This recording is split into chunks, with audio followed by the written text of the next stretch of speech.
A favorite topic to tackle in the 90s, usually in kids' cartoons, was sexism. I don't particularly know why, it just seemed to be a theme that they like using. Most cartoons had at least one episode dedicated to this, and far and wide, they turned out to be bad. Not Stuck in the Ringer bad, but nobody doesn't like TJ bad. The formula was this. One character says that the other sex is bad, inferior, or weak, or whatever. The characters have said other sex proceed to beat him or her at some challenge to prove equality. If you look closely at the plotline I just laid out, you can already see the biggest problem that plagues this story type. If we follow the logic that the episode itself sets up, then the sex of the character that manages to win the challenge is the best, according to the episode. 9 times out of 10, this is what these episodes amount to. But Operation Future managed to be that rare 10th episode that actually managed to do a sexism plotline correctly. I wish I could dedicate more time to giving some background to the show itself, but I need to get into the nitty-gritty of things here quickly. This episode, like most of the best KND episodes, is 22 minutes long and is high concept. This particular concept is a dystopian future, a trope that I personally really like. It's my favorite brand of the time travel plot. Yeah, this episode is a time travel story. Another one that's extremely hard to get right. They don't succeed as much in that regard, but that's not what this review is about. We'll have some time to talk about time travel in the future when I actually find a reasonable example for it.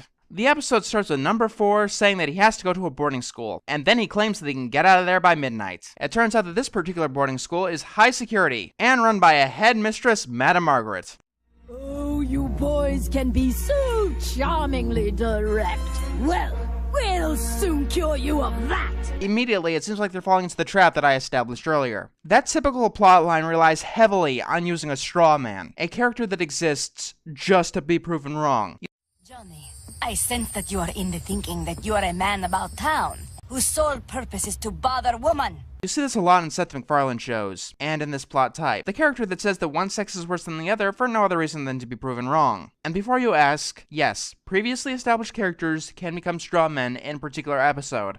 Stan Smith. To the untrained eye, straw men look like the perfect way to convey a message. To them, it's like saying that this person is undisputably wrong. Trust me, you don't want to do that. Straw men are not good at conveying a message, or even proving a point. It's like building a tower with a really flimsy base and knocking it down to show how strong you are. It doesn't make you strong, it makes you a fraud. Now obviously, anyone who realistically holds the idea that one sex is inferior to the other is going to be immediately unlikable. And what better role for them than the villain? In this episode, Madam Margaret is the sexist, but she has absolutely nothing to do with the moral except for creating the catalyst for it. Her plan is turning all of the boys in the world into girls using a specially designed laser gun. Number 4 manages to get out of there with minimal damage, and he decides to call for help, before thinking better of it. Then we see a bright flashback at the headquarters, which is going to factor into some confusion later, but I digress. We see that Madam Margaret has a device that allows her to talk to her future self.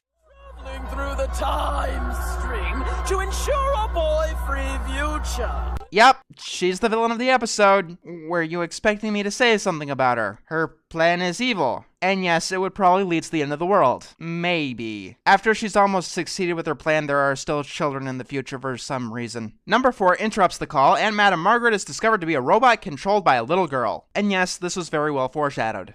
With the help of my future self, the world will soon be a better place! And people say that Pokemon X and Y was a little on the nose with the symbolism. Well, if you're gonna make someone undisputably bad, go all the way, I suppose. Number 4 gets attacked, but he manages to take the laser and breaks it. We find out that it was a present from her future self. Upon learning this, Number 4 manages to get away. Almost. Apparently, the school can move. Number 4 tries calling headquarters, but everyone there seems to be affected by this transforming power. Even Number 5, who was already a girl. Except the tomboy. Now, that's really interesting. That's another hurdle that these episodes all too often face. I was going to review Witch a Woman from Johnny Bravo for this particular reason. On top of one sex being better than the other according to the episode's logic, the sex could only be better by playing into its stereotypes. All of its stereotypes. Needless to say that's a very bad way to do this plotline. Like, that is literally the worst way you could do this type of episode, unless you're Teen Titans Go. We cut to 75 years into the future, and we see Madam Margaret's perfect world. That's not so perfect. In this future, Number 4 failed to defeat Madam Margaret, and girls rule the world. The kids next door become the boys next door, which is definitely a clever way to continue using the show's formula that anyone watching would be familiar with. Madam Margaret is building a giant cannon that would basically mean victory for her. This kid's orientation is interrupted by Timmy Turner.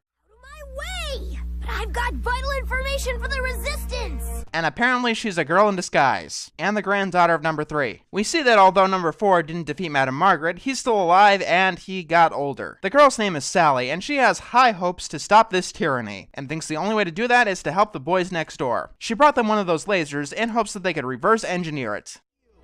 Boys and girls can work together.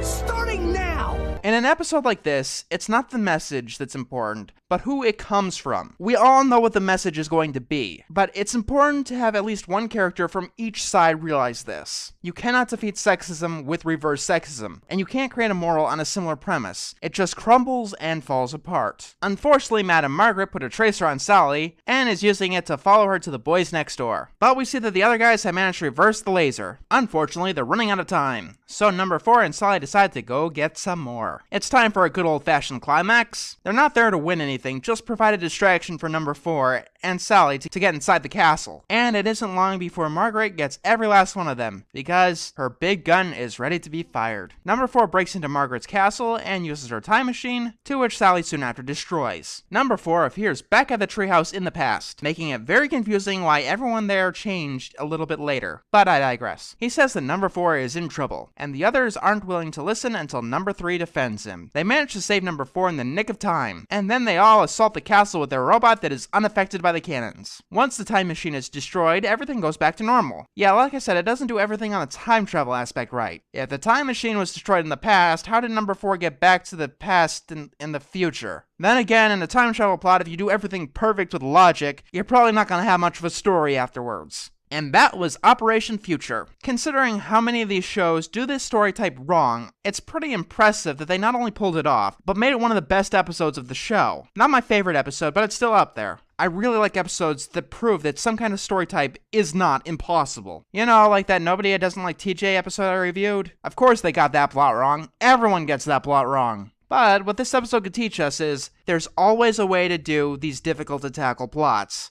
Sometimes it just takes a post-apocalyptic future and some evil Terminator girls.